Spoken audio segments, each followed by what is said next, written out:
The message came on a Tuesday morning. Captain Jake Morrison was drinking his coffee when the red alert sirens started screaming across Earth Defense Command. He put down his mug and ran to the control room. The giant screens showed something. That made everyone go quiet. A massive alien ship hung in space above Earth. It was bigger than any city Jake had ever seen. The ship was black and covered in sharp edges that looked like teeth. Smaller ships flew around it like angry wasps. The aliens had not asked permission to come. They had just arrived. "Sir, we're getting a message," said Lieutenant Kate Brown. Her voice shook a little. "It's in perfect English." The main screen flickered. A creature appeared that looked like a giant insect walking on two legs. It had 4 arms and a face that was all sharp angles and cold black eyes. When it spoke, its voice sounded like metal scraping against stone. "I am War Premier Vexthil of the Zelfarian Empire. We have conquered 12 star systems. We have destroyed countless worlds. Your species will surrender to us in 3 of your solar cycles, or we will turn your planet to ash." The alien's image grew larger on the screen. "We do not negotiate. We do not show mercy, but we follow the old laws. One representative from your species will come to our ship to witness your surrender. This is not a choice. This is a command." The message ended. The room stayed quiet for a long moment. Then everyone started talking at once. General Pete Harris slammed his hand on the table. 30 years of building defenses, he said. 30 years of preparing for this day. And they want you to just give up? Jake looked at the data streaming across his screen. The Zelfarian ship had weapons that could crack planets in half. Their smaller ships could destroy entire cities with one shot. Earth's defenses were like throwing rocks at a hurricane. "Someone has to go," Jake said quietly.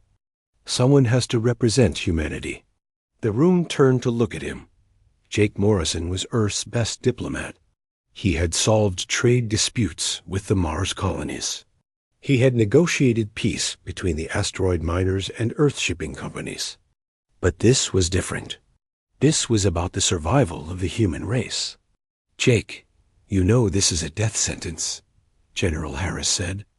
"They don't really want to negotiate. They want to humiliate us before they destroy us." Jake nodded. He knew the stories about the Zelfarian Empire. They had wiped out entire civilizations. The lucky ones died quickly. The unlucky ones became slaves in their metal mines until they worked themselves to death. "Maybe," Jake said, "but maybe there's a chance. Maybe we can find something they want more than our destruction." 3 hours later, Jake was packing a small bag in his quarters. His hands shook as he folded his best uniform. His wife Lisa sat on the bed watching him. She was a doctor who saved lives every day, but she could not save him from this. "I should be going with you," she said. "Doctors are diplomats too. We help people." Jake shook his head. "They only want one person. Besides, if something happens to me, Emma needs her mother." Emma was their 3-year-old daughter. She had Jake's brown eyes and Lisa's smile. She loved dinosaurs and ice cream and asking a million questions about everything. The thought of never seeing her again made Jake's chest hurt. His phone buzzed. It was an emergency message from the hospital where Lisa worked. A shuttle had crashed on the moon base. They needed their best traumasurgeon immediately. "No," Lisa said, reading the message. "I'm not leaving you. Not now. You have to go." Jake said, "Those people need you, and Emma needs someone to watch her while you're gone." Lisa's face went white. "Jake, you leave for the alien ship tomorrow morning. I can't find a babysitter in 12 hours. Everyone is too scared to leave their homes." Jake sat down hard on the bed. He had not thought about this problem. His parents lived on Mars colony. Lisa's parents were dead. Their usual babysitter, had already evacuated to the underground shelters with her own family. "Maybe I can bring her with me," Jake said. Lisa stared at him. "Bring our toddler to meet the aliens who want to destroy humanity?" They said one representative. It didn't say that representative had to come alone. Jake was thinking fast now. Maybe they'll be confused. Maybe confusion will give us time to think of something. "This is insane," Lisa said. But she was already getting Emma's travel bag from the closet. "If you're really doing this, she'll need diapers. And snacks. She gets cranky when she's hungry." That night, Jake could not sleep. He held Emma while she watched cartoons on his tablet. She laughed at the funny animals and pointed at the screen. She had no idea that tomorrow might be the last day of human freedom. "Daddy, will you read me a story?" Emma asked. Jake picked up her favorite book. It was about a little engine that thought it could climb a big mountain. The engine kept saying, "I think I can, I think I can," until it reached the top. Emma fell asleep halfway through, her small hand holding on to Jake's finger. The next morning came too fast. Jake put on his uniform and pinned his medals to his chest. Emma wore her favorite dress with dinosaurs on it. She carried her stuffed dinosaur, Mr. Chompers, under one arm. The transport ship was small and fast. As they flew toward the alien vessel, Jake could see Earth getting smaller behind them. The Zalfarian ship grew larger ahead of them until it blocked out the stars. "Daddy, that's a really big spaceship," Emma said, pressing her nose against. "The window. Double quotes, yes, it is," Jake said. "We're going to meet some new friends. Are they nice friends?" Jake looked at his daughter's trusting face. "I don't know yet, sweetheart, but we're going to find out." The transport ship docked with a sound like thunder. Jake picked up Emma and her diaper bag. His heart was beating so fast he thought it might jump out of his chest. But Emma just smiled and waved at the alien soldiers who came to escort them. "Hi, bug people," she said cheerfully. The soldiers looked confused. In all their years of conquest, they had never had a human child greet them with a smile. Jake took a deep breath and stepped forward into the unknown. The inside of the alien ship was like walking into a nightmare. Everything was made of black metal with sharp edges. The walls had no pictures or decorations, just smooth surfaces that reflected the harsh white lights. The air smelled like metal, and something bitter that made Jake's nose burn. Emma held his hand and looked around with wide eyes. She was not scared, just curious. "Daddy, why is everything so dark and pointy?" "That's just how they like to decorate," Jake whispered back. Alien soldiers walking with them were huge. Each one was at least 9 feet tall with thick armor covering their bodies. They had 4 arms and faces that looked like a mix between an insect and a lizard. Their eyes were completely black with no whites showing. When they walked, their metal boots made loud clicking sounds on the floor. Emma pointed at one of the soldiers. "You have funny shoes?" she said to him. The soldier stopped walking and stared down at her. He had probably never heard a human child talk before. He made a sound like grinding gears, but kept walking. They came to a massive door that was 3 times taller than Jake. Strange symbols were carved into the metal. The door opened with a sound like breaking glass, and they walked into the biggest room Jake had ever seen. The negotiation chamber was designed to make visitors feel small and afraid. The ceiling was so high that Jake could barely see it in the eye. Shadows above. Hundreds of alien warriors stood along the walls, all holding weapons that hummed with deadly energy. Their black eyes watched every move Jake made. At the far end of the room sat War Premier Vex Thal on a throne made of twisted metal. He was bigger than the other aliens, with scars covering his armor and extra spikes growing from his shoulders. When he saw Jake and Emma, his mandibles clicked together in what might have been surprise.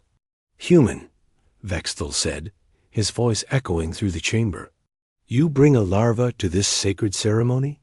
Jake straightened his shoulders and tried to look brave. War Premier Vexthel. I am Captain Jake Morrison, representing the people of Earth. This is my daughter, Emma. Emma waved at the War Premier. Hi, big bug man. A sound like static electricity filled the room. Jake realized the aliens were all talking to each other in their own language. They sounded confused and maybe a little angry. In 3,000 years of conquest, Vexthal said slowly, no species has ever brought their young to surrender ceremonies. This is either great disrespect or great stupidity. Maybe it's something else, Jake said. Maybe it's trust.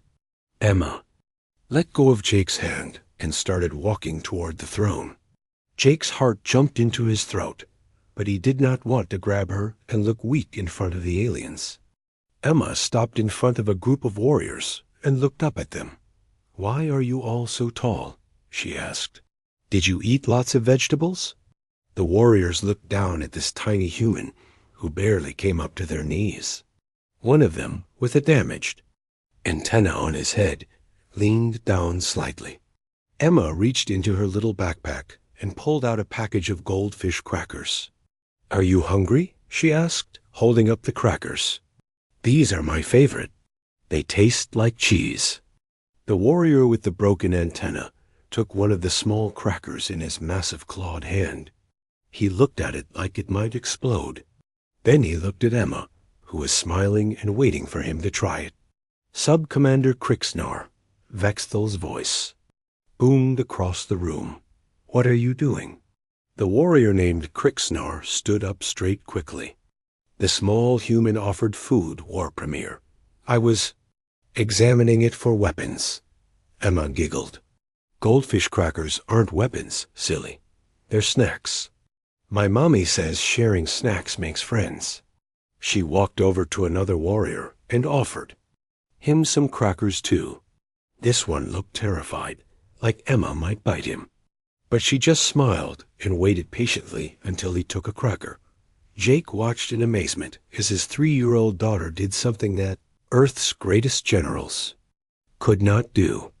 She was making the galaxy's most feared warriors confused and uncertain. Vexthal stood up from his throne and walked down to where Emma was distributing crackers to a third warrior. Small human, he said, his voice softer than before. Do you know what we are? Emma looked up at him and tilted her head to one side, the way she did when she was thinking hard. You're really big bug people who live on a spaceship? We are the Zeltharian Empire. We destroy worlds. We end civilizations. Other species flee in terror when they see us. Emma considered this information seriously. Then she reached into her backpack again and pulled out her stuffed dinosaur. This is Mr. Chompers. He's a T-Rex, which is really scary too. But he's nice, and he likes hugs. Do you like hugs? The entire chamber went completely silent. Jake could hear his own heartbeat in his ears. Emma was asking the leader of the most violent empire in the galaxy if he wanted a hug.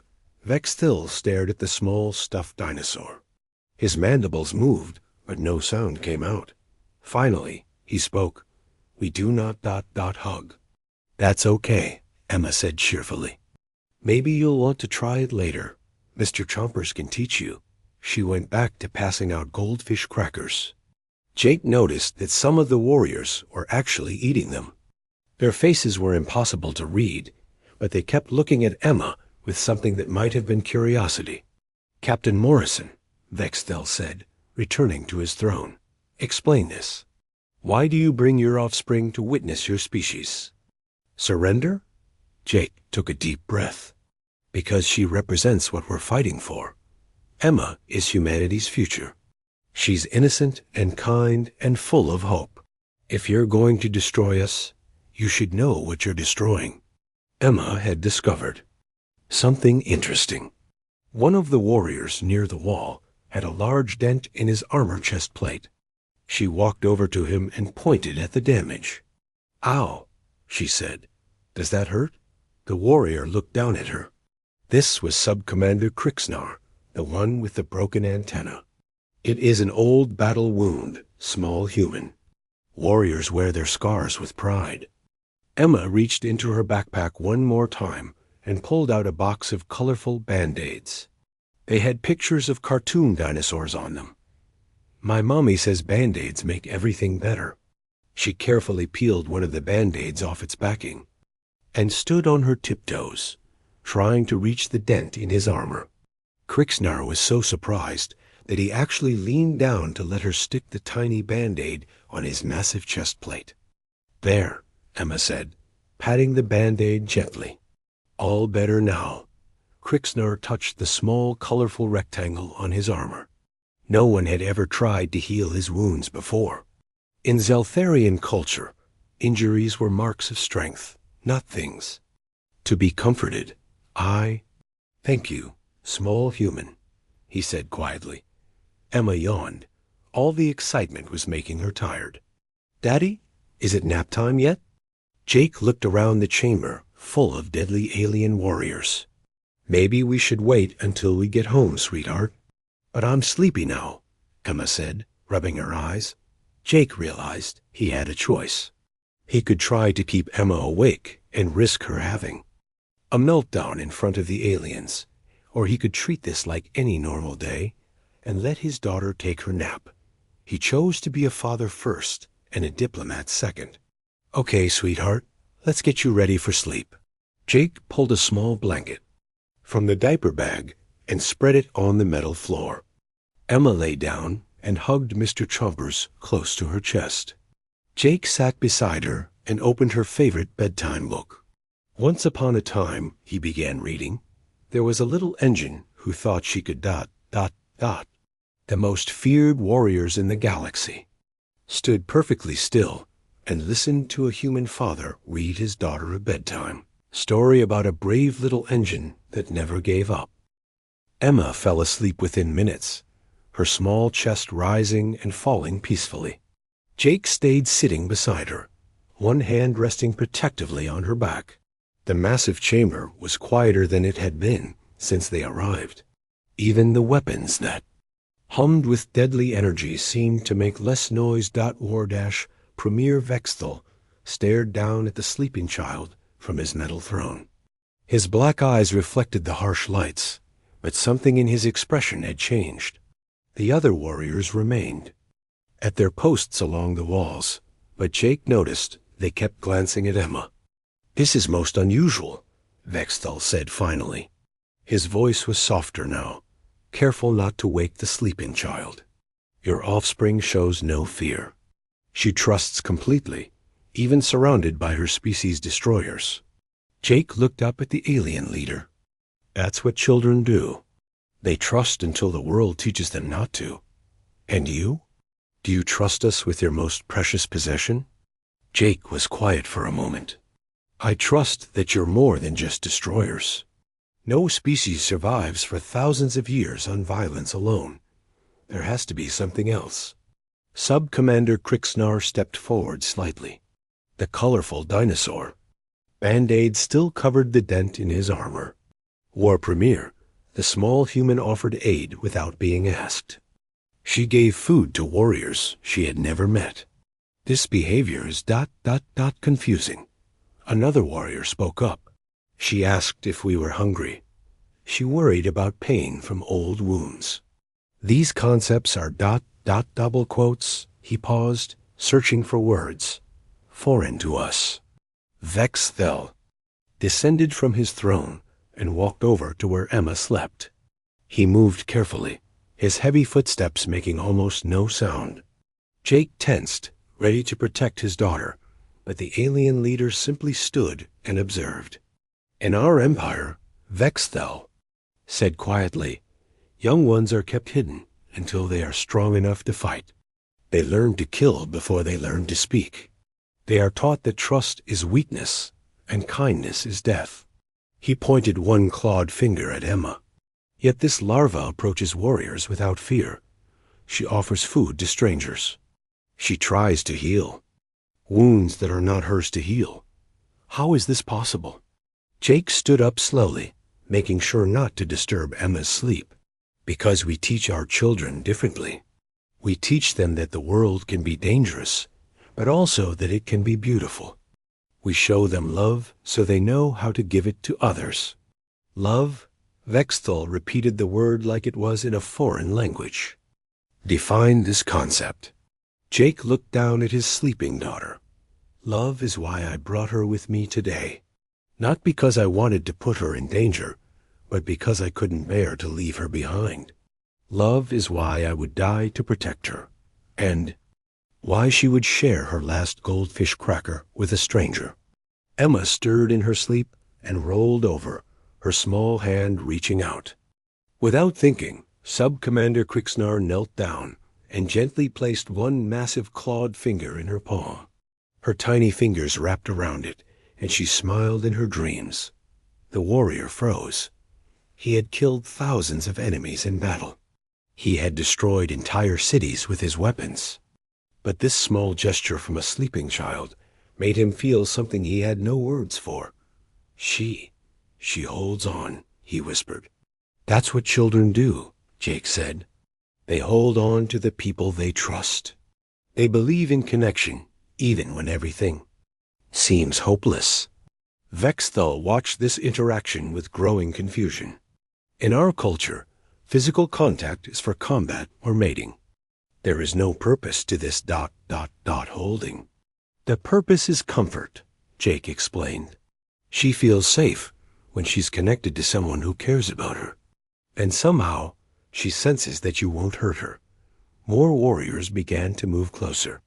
They formed a loose circle around the sleeping child, but they kept their distance as if she might break if they got too close. Jake realized that these deadly aliens were trying to understand something completely outside their experience. War Premier, said another warrior. The small human did not assess our weapons or defenses. She did not try to gather intelligence. She only wanted to share food and offer comfort. What kind of warfare strategy is this? It's not warfare, Jake said. It's just being human. Emma woke up slowly, yawning and rubbing her eyes. She looked. Around it all the alien faces staring down at her and smiled sleepily. Hi, everybody. Did I sleep long? Not very long, sweetheart, Jake said, helping her sit up. Emma noticed that Sub-Commander Krixnar was still kneeling beside her blanket. She patted his armored hand. Thank you for keeping me safe while I slept. The warrior looked at Jake with something like panic in his black eyes. I did not intend. I was merely... You were being kind, Emma said simply. It's okay. Kind is good. She stood up and stretched, and looked around the chamber with fresh eyes. Daddy, why does everyone look so sad? Jake followed her gaze. She was right. Despite their fearsome appearance, there was something hollow about the aliens. They moved like soldiers, but their eyes seemed empty. Maybe they're not sad, Jake said carefully. Maybe they're just tired. Emma walked over to War Premier Vexthal, who had returned to his throne. She stood at the base of the steps and looked up at him with serious 3-year-old eyes. Are you tired, Mr. Bugman? Vexthal leaned forward slightly. I have been fighting wars for 700 of your years, small human. Yes, I am tired. Why don't you stop fighting and take a nap? Naps make everything better. The alien leader was quiet for a long moment. When he spoke, his voice was different than before. Less commanding, more ... lost. I do not remember how to stop fighting, he admitted. My species has been at war for so long that we have forgotten what peace feels like. Emma climbed up the first step of his throne. Jake started to call her back, but Vexthal held up one clawed hand to stop him. What did you do before you were fighting? Emma asked. Vexthal's mandibles clicked together slowly. Before? That was so long ago. We built things, I think. Cities that reached into the sky. Art that captured the light of our twin suns. Music that ... He stopped, shaking his head. But that was before we learned that the universe was full of enemies. Maybe the universe isn't full of enemies, Emma said. Maybe it's full of friends you haven't met yet. She climbed another step. She was now close enough to touch the war premier's armored leg, but she just sat down on the step and looked at him thoughtfully. My daddy says that when people are mean, sometimes it's because they're scared or hurt. Are you scared, Mr. Bugman? The chamber fell completely silent. Every warrior, every weapon, every piece of machinery seemed to hold its breath, waiting for the answer. Vexthel looked down at this tiny human child, who had somehow climbed past all his defenses without firing a single shot. She sat on his throne, steps like she belonged there, asking him questions that cut through 3,000 years of conquest and violence. Yes, he said finally, I am scared. Emma nodded as if this made perfect sense. It's okay to be scared. My daddy gets scared. Sometimes too. But he says being brave doesn't mean you're not scared. It means you do good things even when you are scared. She reached into her backpack and pulled out Mr. Chompers. Here, Mr. Chompers helps when you're scared. He's very brave for a dinosaur. She held out her most precious possession to the leader of the galaxy's most feared empire. Vexthal stared at the small stuffed toy. In his culture, warriors kept their weapons until death. They never gave away their strength. But this child was offering him comfort, not demanding surrender. With movements more careful than defusing a bomb, he reached out and took the stuffed dinosaur in his massive clawed hands. It looked impossibly small and fragile against his dark armor. I do not know how to care for such things, he said. Just hold him gentle and tell him he's safe, Emma said. That's all Mr. Chompers really needs. War Premier Vexthal, conqueror of worlds, holder of 1,000 battle honors, looked down at the tiny dinosaur in his hands and felt something crack inside his chest. It had been so long since anyone had trusted him with something precious and fragile. Thank you, small human, he whispered. Emma smiled and climbed back down the steps to her father. See, Daddy? He just needed a friend. War Premier Vexthal held the stuffed dinosaur carefully, as if it might disappear if he squeezed too hard. The other warriors watched him with confusion and something that might have been curiosity. Their leader was showing gentleness, and none of them knew how to process this new behavior. Captain Morrison, Vexthal said, his voice different now. Less commanding, more questioning. Tell me about your species. Not your weapons or your defenses. Tell me why you choose to bring young ones into a dangerous universe. Jake sat down cross-legged on the metal floor next to Emma, who was playing with some building blocks from her backpack. Because we believe in tomorrow, he said simply.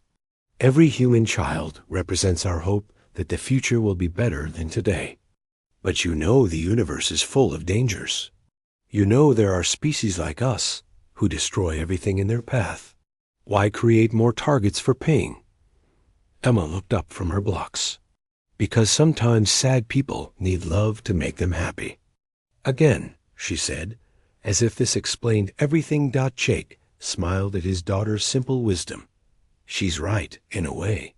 Humans don't give up on hope just because the world is dangerous.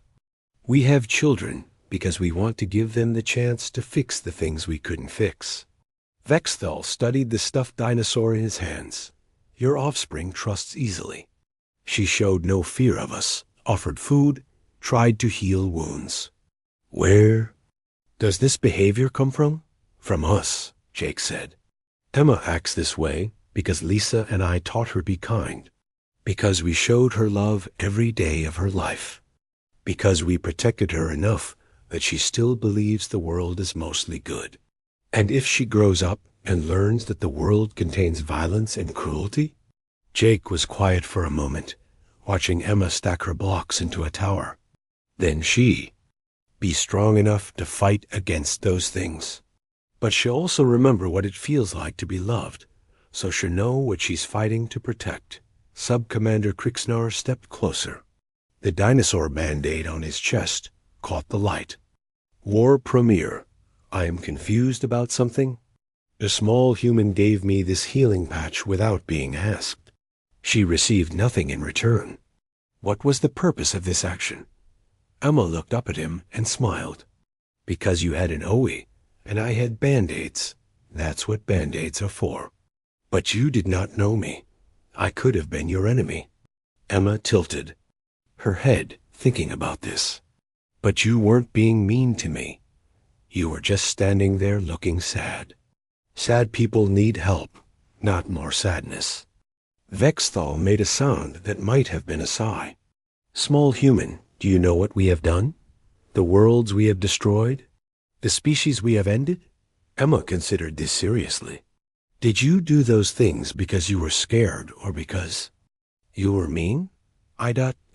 What? My teacher says there are two kinds of people who do bad things. Mean people who like hurting others, and scared people who hurt others because they think it will keep them safe. Which kind are you? The question hit Vexthal like a physical blow. He looked around the chamber at his warriors, at the weapons, at the symbols of conquest that decorated every surface. When had he last thought about why they were fighting, instead of just how to win the next battle?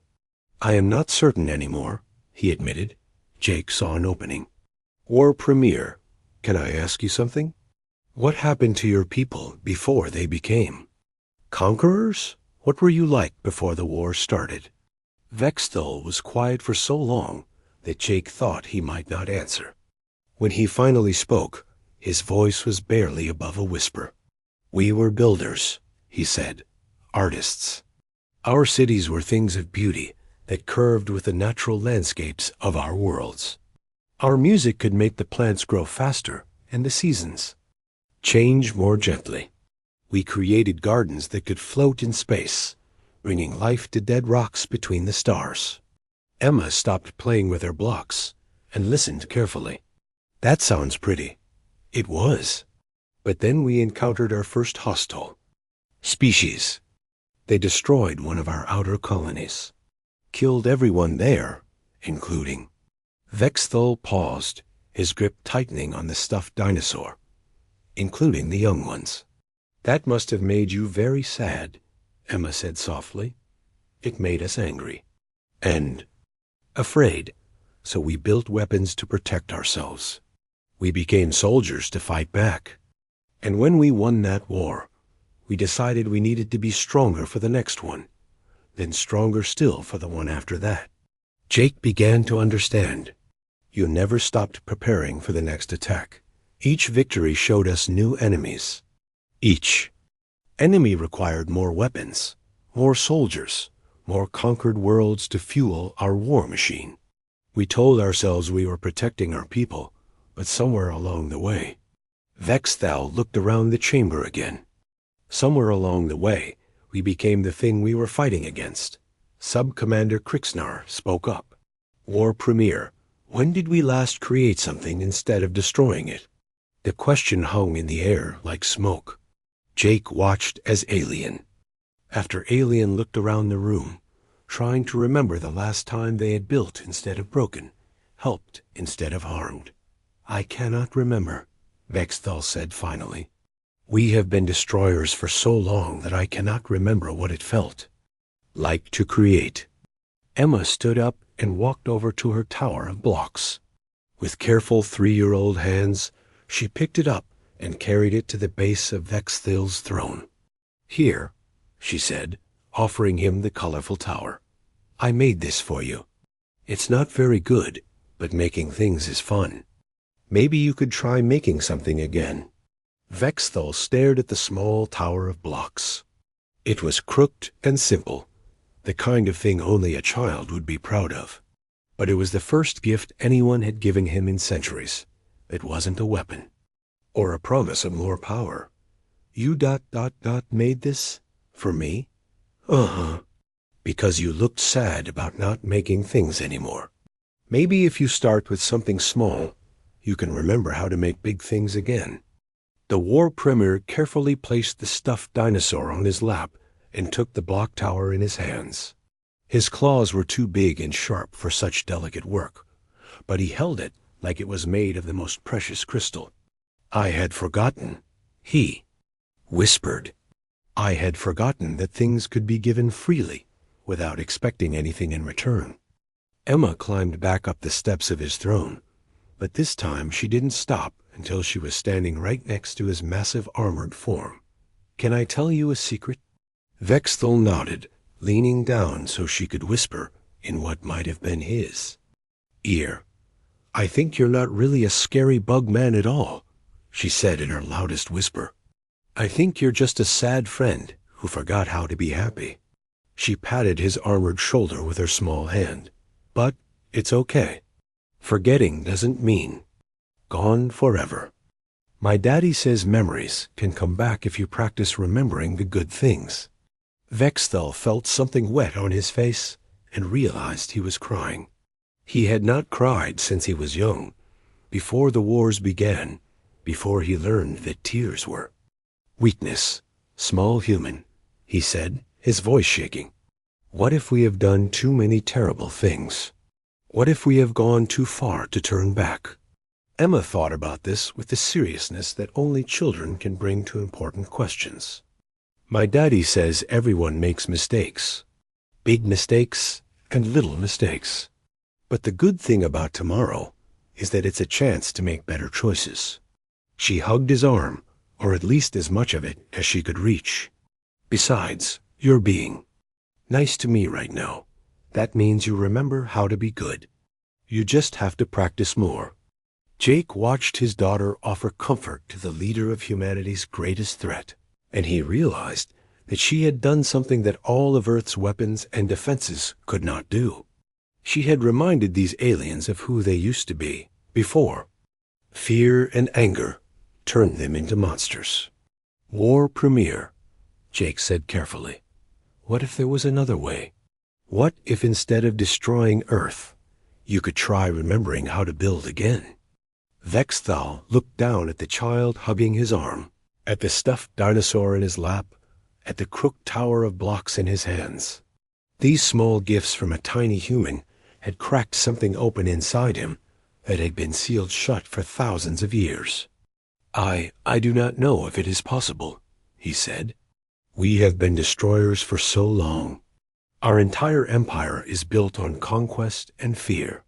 But you remembered music and gardens and floating cities, Emma said, looking up at him with bright eyes. That means the good stuff is still in there somewhere. Maybe you just need help finding it again. For the first time in centuries, War Premier Vexthal began to wonder if there might be a different path forward than the one that led through Earth's destruction. The great chamber fell silent as War Premier Vexthal considered Emma's words. The stuffed dinosaur sat in his lap while the child still hugged his armored arm. Around them, hundreds of Zeltharian warriors waited to see what their leader would decide. Small human, Vexthal said finally. If we chose to remember instead of destroy, what would that look like? Emma tilted her head, thinking hard. Well, first you'd have to say sorry to the people you were mean to. And you'd have to help fix the things you broke.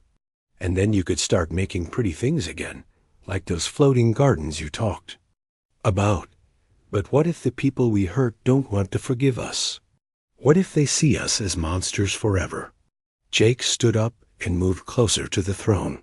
Some people might not forgive you right away, he said honestly. Trust has to be earned. Back slowly.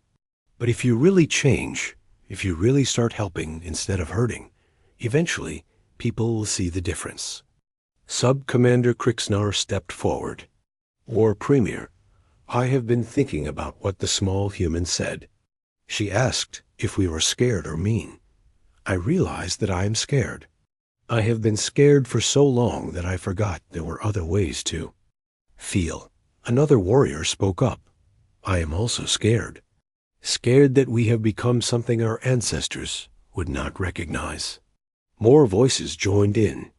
Warriors who had conquered worlds began admitting their fears, their doubts, their growing emptiness as they destroyed everything they encountered without ever creating anything new. Emma listened to all of this with the serious attention she usually saved for bedtime stories. When the warriors finished speaking, she looked up at Vexthel. See? Everyone's scared. But scared people can help each other feel better. That's what friends do. Friends, Vexthel repeated the word slowly. We have not had friends in a very long time, only enemies or subjects. Well, you could start with me, Emma said cheerfully. I'll be your friend. And Mr. Chompers can be your friend too. He's very good at it. She pointed to the stuffed dinosaur still sitting in the War Premier's lap. And maybe Daddy can be your friend. He's really smart, and he's good at helping people solve problems. Jake felt his heart racing. Was his 3-year-old daughter really negotiating a peace treaty with the galaxy's most feared empire? Emma, sweetheart, maybe we should let the grown-ups talk about the complicated stuff. But it's not complicated, Daddy. They just forgot how to be happy. We can help them remember. Vexthel made a sound that might have been laughter, though it came out like grinding metal. She is right, Captain Morrison. We have made this far. More complicated than it needs to be. We forgot the simple truth that your offspring understands naturally. He carefully lifted Emma and set her on his knee, making sure his claws didn't accidentally hurt her. She settled there like she had been, sitting on alien war leaders' laps her whole life. What simple truth is that? Jake asked. That beings are not born to destroy each other.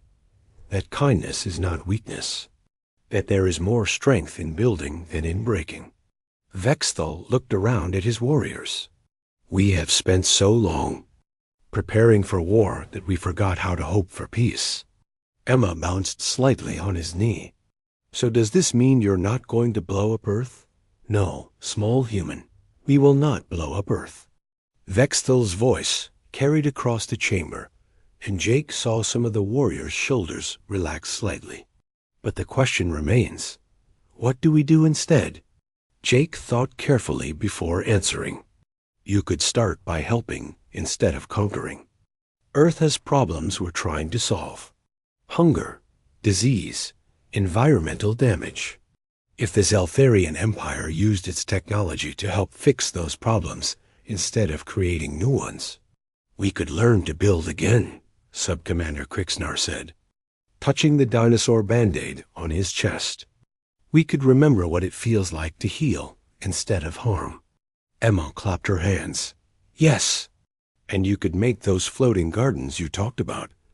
I bet they're really pretty. Could you make one with dinosaurs on it? Dinosaurs? Vexthel asked. They're big lizards that lived a long time ago on Earth. They're my favorite. Mr. Chompers is a dinosaur. She picked up the stuffed toy from his lap and made it dance a little. See? He's friendly. For the first time in centuries, War Premier Vexthel smiled. It was a strange expression on his alien features, but there was no mistaking the warmth. In it, yes, small human. I think we could make floating gardens with dinosaurs on them. Jake felt tears in his eyes. War Premier, are you saying that the Zeltharian Empire wants to form an alliance with Earth instead of destroying us? I am saying that the Zeltharian Empire wants to try being something other than destroyers, Vexthel said. Your offspring has shown us that there are other ways to be strong, other ways to face our fears. Emma yawned. All the excitement was making her sleepy again. Does this mean we can go home now? Mommy will be worried if we're late for dinner. Vexthel carefully lifted her down from his knee. Yes, small human. You can go home, but perhaps you could visit again sometime to help us remember how to be friends. Sure, Emma said brightly. And next time I'll bring more goldfish crackers. Maybe some juice boxes too. Do you like apple juice? I do not know, Vexthel admitted, but I would like to find out. Jake packed up Emma's things, still hardly believing what had just happened. His daughter had accidentally accomplished what Earth's greatest diplomats had thought impossible. She had found the humanity hidden deep inside the galaxy's most feared empire. As they prepared to leave, Sub-Commander Krixnar approached them. "Captain Morrison," he said formally, "the small human left something on my armor." He pointed to the dinosaur Band-Aid. "Should I return it?" Jake looked at the colorful patch on the warrior's dark armor. It looked strange there, but also somehow right. "Actually, I think you should keep it. As a reminder." "A reminder of what?" Emma answered before Jake could. "A reminder that hurt things can get better if someone cares enough to help." Krixnar touched the Band-Aid gently. "Yes, I will keep it." As they walked back through the corridors of the ship, Jake marveled at how different everything looked. The sharp edges and harsh lights were still there, but they no longer seemed quite so threatening. The warriors they passed still looked dangerous, but now Jake could see the fear and uncertainty in their black eyes, instead of just the menace at the docking bay. War Premier Vexthal came to see them off. He was still carrying the stuffed dinosaur and the tower of blocks Emma had given him. "Small human," he said, kneeling down to her level. "Thank you for reminding us who we used to be." Emma hugged him around the neck, her small arms barely reaching halfway around his massive head. "You're welcome, Mr. Bugman. Remember to practice being happy, okay?" "I will practice," he promised. "And perhaps someday we can show you those floating gardens." As their transport ship pulled away from the Zeltharian vessel, Emma pressed her face to the window and waved at the aliens watching them leave. Jake sat beside her, still processing everything that had happened. "Daddy?" Emma said as Earth grew larger ahead of them. "Yes, sweetheart? I think Mr. Bugman and his friends are going to be okay now. They just needed someone to be nice to them." Jake hugged his daughter close. "You know what, Emma? I think you're absolutely right." 3 months later, the first Zeltharian Age ships arrived at Earth. They brought medical supplies, clean energy technology, and teams of engineers who wanted to learn how to build hospitals instead of weapons. The galaxy's former destroyers began their long journey back to being creators. And in his private chambers aboard the flagship, War Premier Vexthal kept a small shrine with 3 precious objects: a stuffed dinosaur named Mr. Chambers, a crooked cower of colorful blocks, and a single dinosaur Band-Aid that reminded him every day that healing was possible, even for monsters who thought they had gone too far to ever find their way back home. The Zeltharian Empire had feared no one for thousands of years, but a 3-year-old human child named Emma had shown them something more powerful than fear. She had shown them hope.